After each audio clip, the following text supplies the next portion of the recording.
Second suites and garden suites are excellent, but are you interested in a larger development? Today, we're going to go over the steps that we took as we applied to the City of Hamilton to ask them if we could build a 30-unit mixed-use residential and commercial building. So stick around to find out what happened.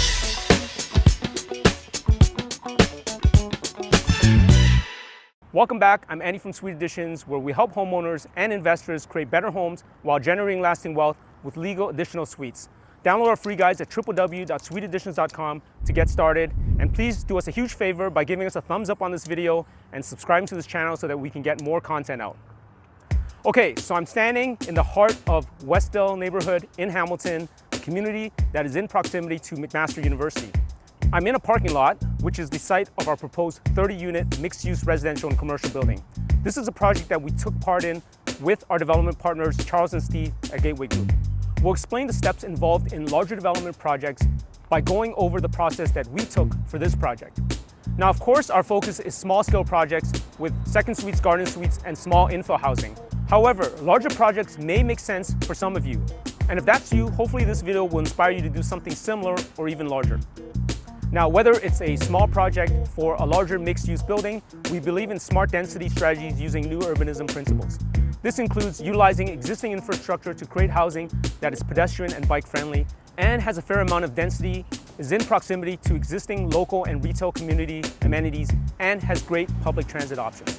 The project themselves can be additional suites in neighborhoods, missing middle housing, which we talk a lot about, or slightly larger low-rise buildings. For this particular project, we were able to check all of those boxes. It's in the desirable neighborhood of Westdale, Hamilton, with many local shops, cafes, and restaurants. It's very close to McMaster University and Hamilton's Children's Hospital. There are bike lanes available for traveling short distances, and there are existing bus routes, and soon a light rail transit stop being built nearby as part of Hamilton's larger LRT project. So now let's go over what we did, and we'll tell you at the end of the video what the outcome was. This lot is only around 90 feet by 192 feet and currently has a small residential building, a commercial building behind me that's being used as a gym, and a small parking lot which I'm standing in. After this property was purchased, the first order of business was to work with a professional urban planner to help us navigate the process. An urban planner has a good understanding of the city's zoning bylaws, official plan, and what it takes to get a project to be successfully approved. Additionally, an architect with experience in mid-rise buildings was hired to start the conceptual design process. After the conceptual design was completed, we scheduled a pre-consultation meeting with the planning staff at the city. Municipalities may or may not charge a fee for this meeting depending on the size of the project. There was a charge for this meeting, but it was necessary and worthwhile.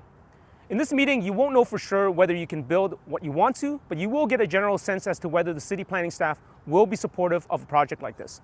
They may have suggestions for how you can improve your chances of approval, so you may make some changes and schedule additional meetings. Now, unless you're building within the existing zoning bylaws, in almost all cases, for larger projects, you will need an approval from the city's Housing and Planning Committee. Additionally, you will most likely have to apply for an amendment to the zoning bylaw and the city's official plan. Most larger projects may not fit within the existing zoning and official plan framework, so you'll need to apply for special permission. It may take months or even over a year to schedule the hearing date where this decision is made. Now, for larger projects, you also want to get in touch with the local community early on as much as possible to try to address concerns from neighbors. Additionally, you want to reach out to the local councilor to explain your project and hopefully obtain their support as well. So what we did was we scheduled a town hall-like meeting at a local church and invited people that live nearby to get feedback and answer any questions. Now, you can certainly expect that there will be people at that meeting that will be unhappy with a project like this, but you still have to hear them out in order to improve the likelihood of success. Charles took most of the punches for our team. Here's some footage from this meeting. See what we mean? In this process, you can take specific concerns from neighbors and make adjustments accordingly to your design. At this point, you may already be 1 to 2 years into the process. Once you have a good idea of how you want this building to look, you will then apply for a hearing with the design review panel with the city. This is a group of urban planners, architects, and engineers that volunteer with the city to give an assessment on the design aspect of the project and whether they feel the overall design fits well within the context of the neighborhood. This is where you really want to provide excellent renderings of the project. Some cities may have a design review panel even for small infill projects. Now, based on feedback from the community, the design and review panel, as well as the city planning staff, you may go through additional rounds of resubmission of the application for the zoning bylaw and official plan amendment. We went through this resubmission process not once, not twice, not 3 times, but 4 times to get it right. By now, we were already in year 3 of the process. Another year, and finally, the hearing date arrives, and it's the moment of truth. For us, this happened in April of 2021, a full 4 years after the property was acquired, and the result was success. The Housing and Planning Committee voted unanimously in support of the project, recognizing that this was going to be an excellent project with the needed density in a great area, and most importantly, 30 additional housing units, which was not there before. However, we're not out of the woods yet because there could still be an appeal. Now, we had 3 weeks before it becomes official as long as no appeals were made. There were definitely a lot of neighbors that showed up during the hearing that opposed this project. After the application hearing, Charles spoke with several neighbors explaining that he was actually a resident in the area himself and that his goal was to create a beautiful building that fits well with the neighborhood and to provide the much needed housing. Thankfully, in the end, there were no appeals and the approval was official on May 19, 2021. If there was an appeal, this would have gone to the Ontario Land Tribunal, OLT for short, where they would make the final decision. On the other hand, if we had been rejected at the zoning bylaw and official plan amendment hearing, we can also apply for an appeal as well. Any appeal that would have happened could have added another year to the project. So where are we now with this project? Currently, we're in the process of site plan approval, which is the next step once you receive the green light.